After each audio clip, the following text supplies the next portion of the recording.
پتہ نہیں یہ قلعہ دوبارہ دیکھنے ملے گا کہ نہیں ملے گا. طرح طرح کے خیالات آتے ہیں. میرے سرکار اپنے مشن پر قائم رہے اور 13 سال تک پتھر بھی کھائے ہیں مصطفیٰ نے، لیکن دین کا کام نہیں. مدینے میں آئے دین کا کام، سرکار دنیا سے گئے، صحابہ نے دین کا کام کیا، صحابہ کرام نے دین کا کام کیا اور پوری دنیا میں اسلام پھیلایا، پوری دنیا میں اسلام. اب حالات بدلے، اب کوئی نبی نہیں آئے گا، کوئی رسول نہیں آئے گا، نبوت اور رسالت کا دروازہ بند. اب دین کی بقا کہاں سے ہے؟ اب دین سلامت کہاں سے ہے؟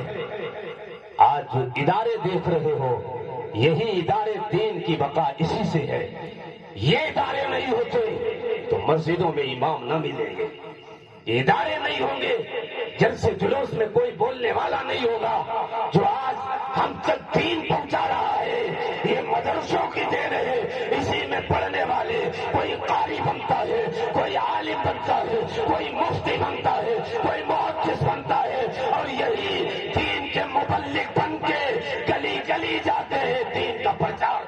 سبحان اللہ سبحان اللہ سبحان اللہ سبحان اللہ. آپ کے قصبے میں جامعہ اسلامیہ غریب نواز کھولا گیا ہے.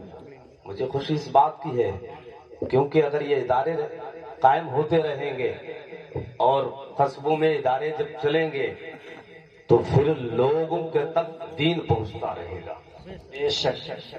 دین پہنچتا رہے گا لوگوں تک. ان کی محنتیں ہیں کہ انہوں نے یہاں تک اس کو لائے ہیں. کام کرنا ان کا کام ہے، اس میں ترقی دینا میرا اللہ کا کام ہے.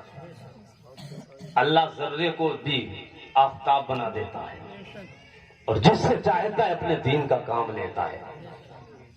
یہ تحفے کی شکل میں آپ کی بستی میں آئے ہیں، یہ امانت ہے، ان کی حفاظت کر لو، ورنہ یہ امانت اگر ضائع ہو گئی یا یہاں سے انہوں نے کوچ کر لیا، انتقال کر لیا، اس لیے آج ہمارے پاس وقت ہے ان سے جڑنے کا، ان سے قریب ہونے کا، انہیں مضبوط کرنے کا. انہیں مضبوط نہیں بلکہ خود مضبوط ہو جائیں گے.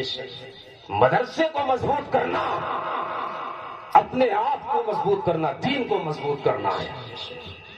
مدرسے قائم کرنا، نبوت و رسالت کا دروازہ بند. اب یہی علماء کام کریں گے، دین کے مبلغ کام کریں گے، دین کے جاننے والے کام کریں گے، جو گھر گھر تک اسلام کی شمع کو اور اسلام کے احکامات کو پہنچا رہے ہیں. یہ مدرسے ہیں تو دین سلامت ہے. جس دن یہ مدرسے نہیں ہوں گے اس دن کوئی ہماری آواز اٹھانے والا نہیں ہوگا. آج دیکھتے ہو حالات،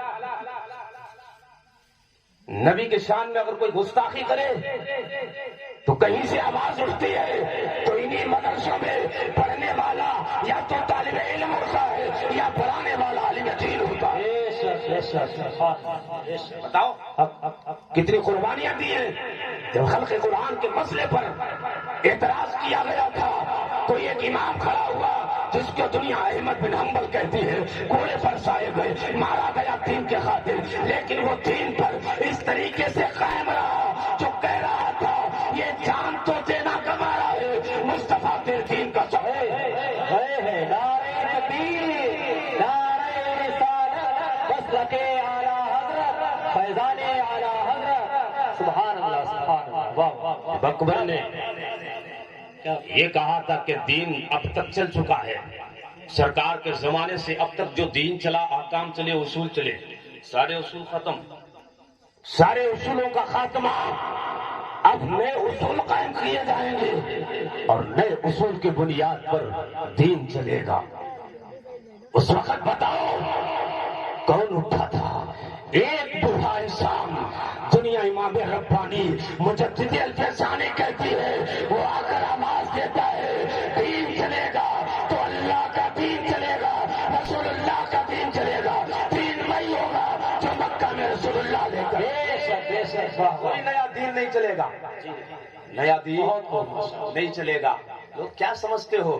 یہ مدرسے میں پڑھنے والے لوگ علم دین حاصل کر کے یہی تو ہمیں بچائے ہوئے ہیں۔ جب مصطفیٰ کی شان میں گستاخیاں کی جانے لگی، نبی کی نبوت پر، رسول کی رسالت پر، نبی کی عظمت پر، نبی کے جاہ و جلال پر، نبی کی شان و شوکت پر، نبی کے علم غیب پر، نبی کے حاضر و غائب ناظر پر جب لوگوں نے انگلیاں اٹھائی اور نبی کی شان میں گستاخی کی تھی، تو ایسے وقت میں جو ہر ایک اپنے قلم کی نوک سے جواب دے رہا تھا، اسی کو احمد رضا کہتے ہیں۔